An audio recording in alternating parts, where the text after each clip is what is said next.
Welcome to the Restricted Handling Podcast. Let's dig in. Here's what's been going on in Russia in the last 24 hours. Let's start with the winter air campaign.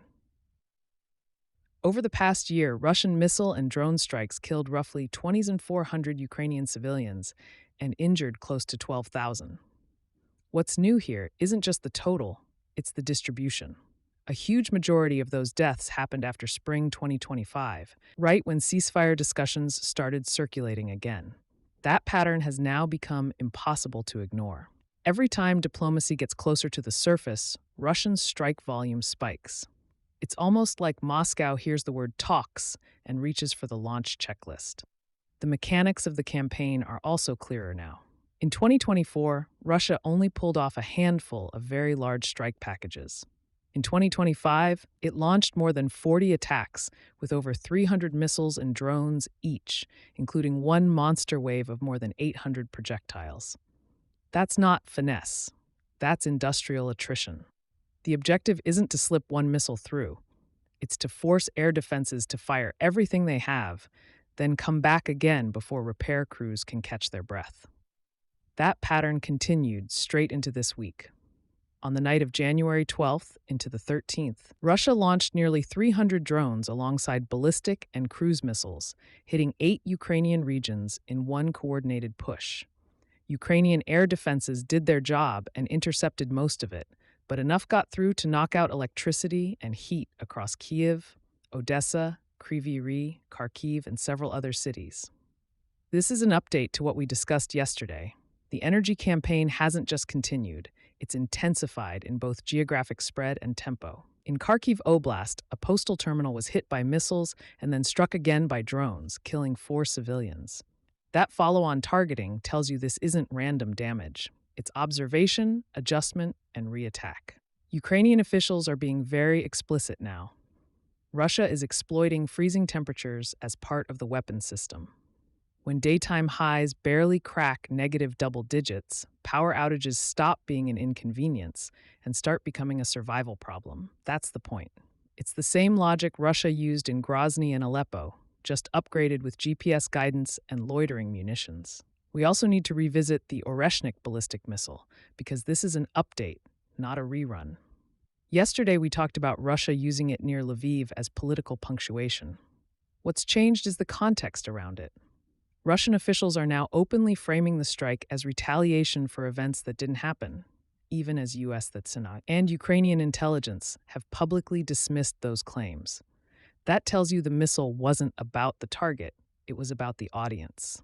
The closer these strikes land to NATO borders, the more Moscow wants European capitals to feel like they're watching the war from the edge of the splash zone. Militarily inefficient, psychologically loud, very on brand.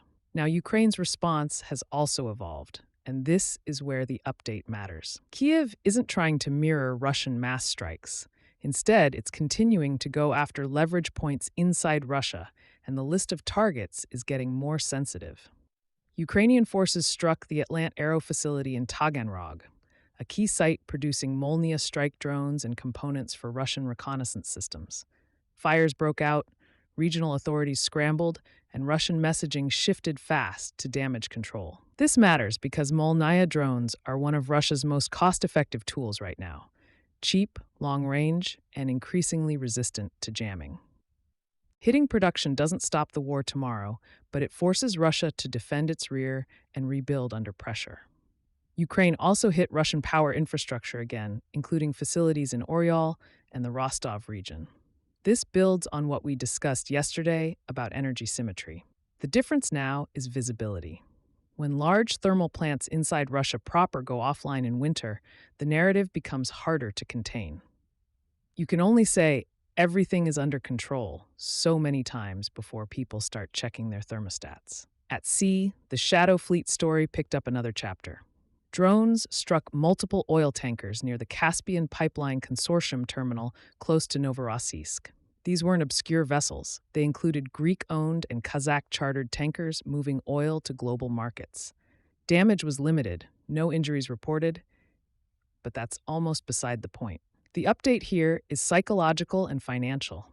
Russia's energy exports are still flowing, But every voyage is getting riskier, more expensive, and more politically awkward.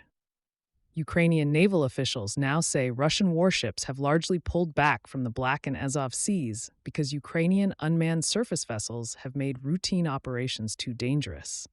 That's a long way from early 2022, when Moscow treated the Black Sea like a private driveway. On the ground, not much has changed, and that's the change. Russian forces made incremental gains near Borova and parts of Zaporizhia Oblast. Ukrainian forces pushed back near Kupiansk and held key positions elsewhere.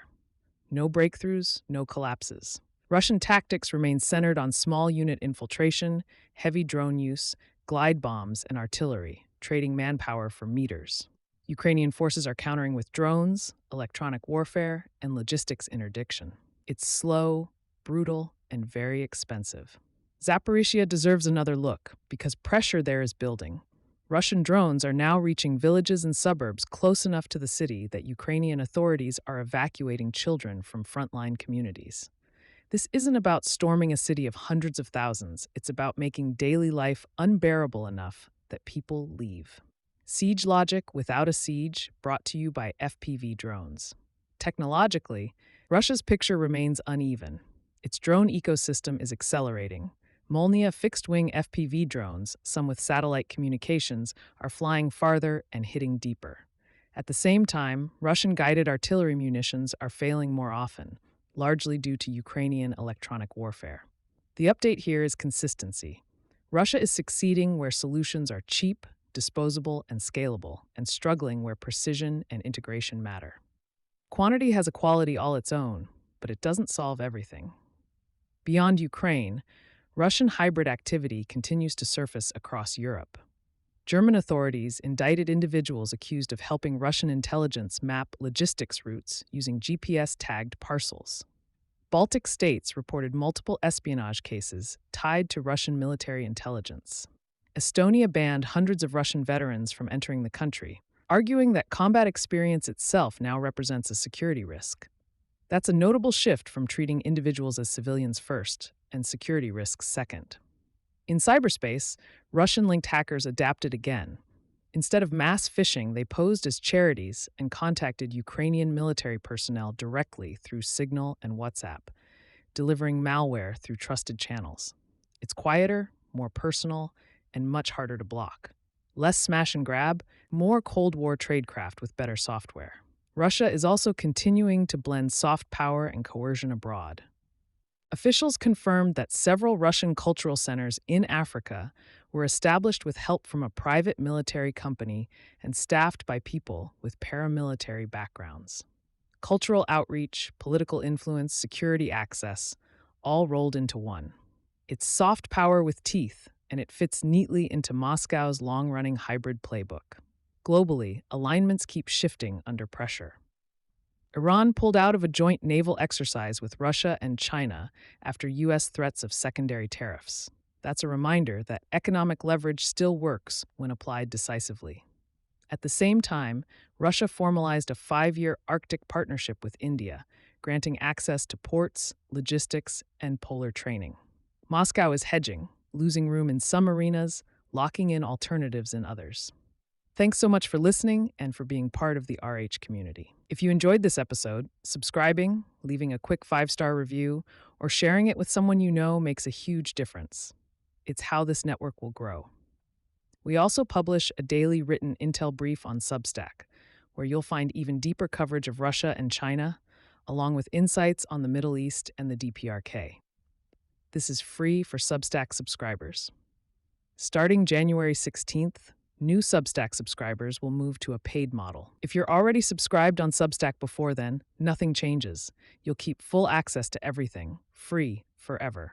New subscribers after January 15th will receive the daily written brief, weekly deep dives on economics, sanctions, and more for a monthly fee. So if you're not on Substack yet, don't worry. Just head to restrictedhandling.com and subscribe now for free and get the content free forever.